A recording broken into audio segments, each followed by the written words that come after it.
ಬೀದರ್ ಜಿಲ್ಲೆಯ ಬಸವಕಲ್ಯಾಣದಲ್ಲಿ ಒಂದು ಸಮಾಜ ಧಾರ್ಮಿಕ ಕ್ರಾಂತಿ ಆಗ್ತದೆ. ವಿಶಿಷ್ಟವಾದಂಥದ್ದು, ವಿನೂತನವಾದಂಥದ್ದು, ಸರ್ವ ಸಮಾನತೆಗಾಗಿ ನಡೆದಂಥ ಕ್ರಾಂತಿ. ಜಗಜ್ಯೋತಿ ಬಸವಣ್ಣನವರ ಅಧ್ಯಕ್ಷತೆಯಲ್ಲಿ ಸ್ವಾತಂತ್ರ್ಯ, ಸಮಾನತೆ, ಕಾಯಕ, ದಾಸೋಹ, ಸಹೋದರತ್ವ, ಸಹಬಾಳ್ವೆಯ ತಳದ ಮೇಲೆ ವರ್ಗರಹಿತವಾದಂಥದ್ದು, ವರ್ಣರಹಿತವಾದಂಥದ್ದು ಸಮಾಜ ನಿರ್ಮಾಣ ಆಗಬೇಕು. ಮೌಢ್ಯತೆ ವಿರುದ್ಧ, ಅಸ್ಪೃಶ್ಯತೆ ವಿರುದ್ಧ ಹೋರಾಟ ಮಾಡಿ ಮಹಿಳೆಯರಿಗೆ ಸ್ವಾತಂತ್ರ್ಯವನ್ನು ಕೊಟ್ಟು ಅನುಭವ ಮಂಟಪದ ಮುಖಾಂತರ ಮೊದಲನೇ ಸಂಸತ್ತು ಅಂತೇಳಿ ಹೇಳಿ ಪ್ರಜಾಪ್ರಭುತ್ವದ ಒಂದು ಪರಿಕಲ್ಪನೆ ತಂದುಕೊಟ್ಟಂಥದ್ದು ಅನುಭವ ಮಂಟಪ.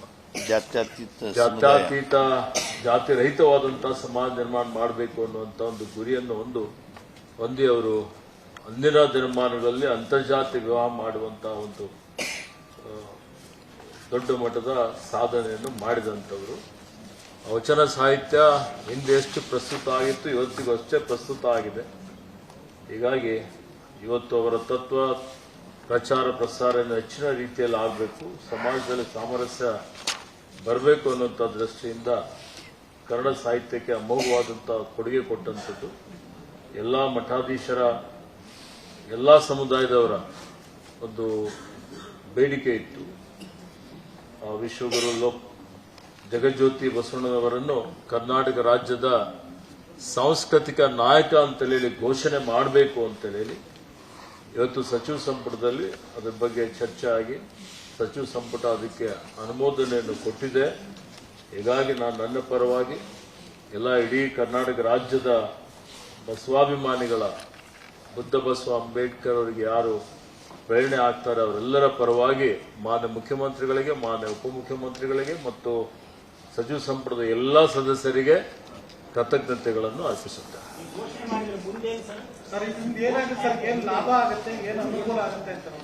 ನೋಡಿ, ಇವತ್ತೇನು ಕಲುಷಿತವಾದಂತಹ ಒಂದು ವಾತಾವರಣ ಇದೆ, ಜಾತಿಗಳಲ್ಲಿ, ಧರ್ಮಗಳಲ್ಲಿ ಹೊಡೆದಾಳುವ ನೀತಿ ಅನುಸರಿಸಿ ಇವತ್ತು ಜಾತಿ ವೈಷಮ್ಯ ಜಾಸ್ತಿ ಆಗ್ತಾ ಇದೆ.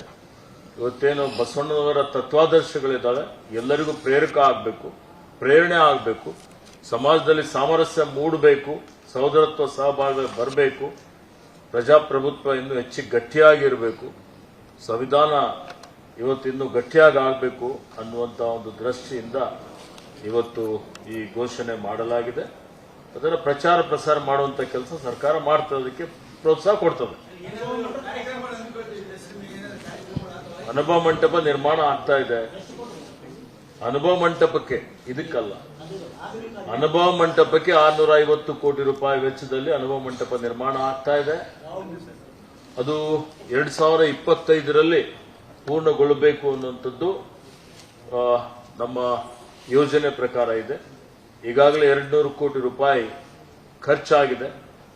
ಇನ್ನು ನಮ್ಮ ಸರ್ಕಾರ ಬಂದ ಮೇಲೆ ಮತ್ತೆ ಈಗ 50 ಕೋಟಿ ಅಂದ್ರೆ ಈ ವರ್ಷ ಇನ್ನು 100 ಕೋಟಿ ರೂಪಾಯಿ ಖರ್ಚಾಗ್ತದೆ.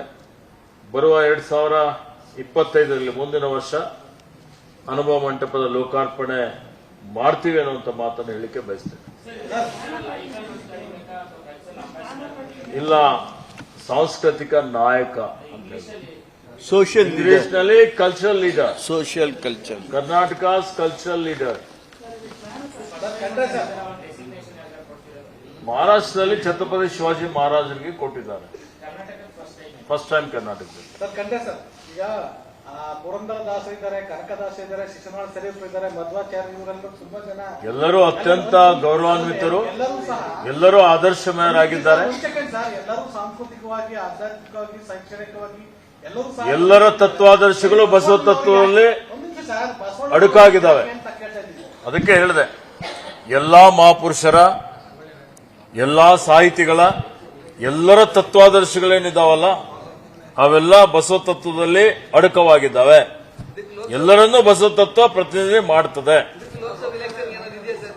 ಯಾವುದೇ ರೀತಿಯ ಸಂಬಂಧ ಇಲ್ಲ. ಲೋಕಸಭೆ ಇದಕ್ಕೆ ಏನ್ ಸಂಬಂಧ ಇರುತ್ತೆ?